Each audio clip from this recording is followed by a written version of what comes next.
Good morning, second graders. Happy Friday, May 22nd. Today we are going to be working on numbers of 100 and reading and writing numbers.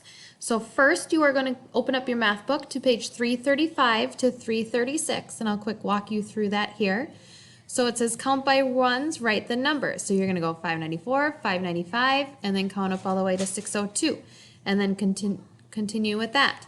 Then the second part is you're going to be counting by tens, 370, 380, 390, 400, 410, and so on. Then you are going to look at the chart.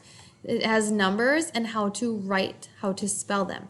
So the first part, you're going to read it out, 125. So then write your number, 125 for 125. The second part is you're going to look at the number and you're going to write the name. So here I have 500.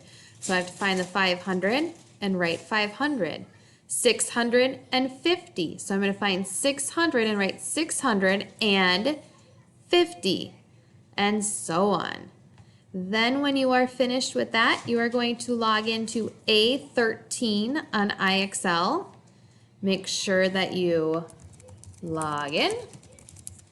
Jan Hassan and Austin rocks. And then you are going to type in the missing number, 173. Find the missing number, 49, and so on. When you are done with that, you can complete an extra math. All right, good luck with math today. Let me know if you have questions as you are working.